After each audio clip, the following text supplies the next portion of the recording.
In 5th grade, our uncontainable energy had us labeled within weeks as the worst class in Heathwood history.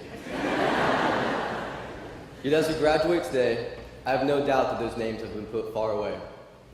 Whether we got better or other classes were simply passed the name, that is not how we will be remembered. Now, I do admit we were most definitely a pain. I say not as inference, but with confidence from the constant instances when our energy seemed to burst out of us like a river through a dam that had no place attempting to contain us. Luckily, our teachers saw our energy not as an annoyance, not as a fire that needed to be tamed or a monster that needed to be chained, but a light that simply needed to be aimed. A light that they could channel to fill the darkest of rooms. It simply needed some direction. You see, energy is defined as the capacity to do work. When we were younger, we were full of potential energy. We just simply didn't know what to do with it.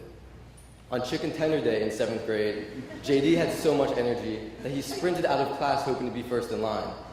He found that the quickest way was to duck under the stairs, but he forgot to duck and ran right into them. Now, to make matters worse, a confused middle schooler at the top of the stairs yelled, "He jumped!" causing an even greater panic. All the while, JD lied sprawled out in the grass, concussed and disappointed that the chicken tender line had already grown tremendously. Now, like I said, we had a lot of energy when we were younger. We just didn't know what to do with it. And we often ended up driving our teachers crazy because of that. Yet those teachers who sought to inspire us and admire our ideas, those teachers who saw the potential in our energy, they helped guide us and transform us into who we are today.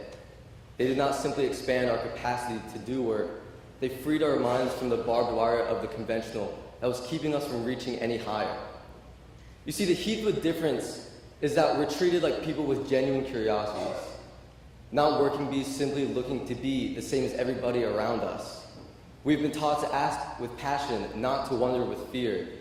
In 7th grade during sex ed, Josh Caldwell and I even asked so many questions that Ms. Bulek had to cover her ears. Now, given we had to stay after class a few times, we soon learned that maybe that wasn't the place for our questions, but the principle of it all was still there.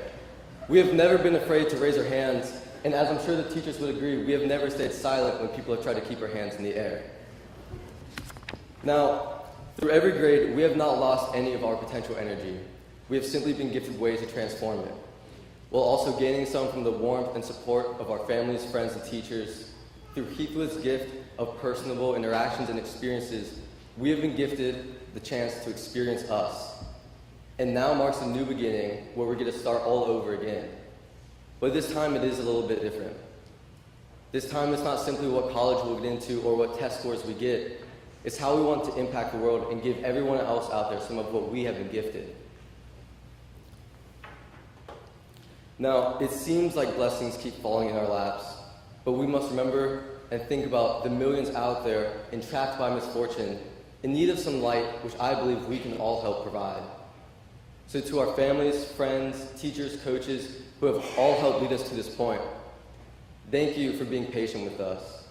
Thank you for seeing our energy as a light and not a liability form that you must simply sign and pass through the system. Thank you for answering the whys and the hows, even when we asked why this was important and how this would ever help us outside of school. Thank you for always believing in us, and most importantly, thank you for always loving us.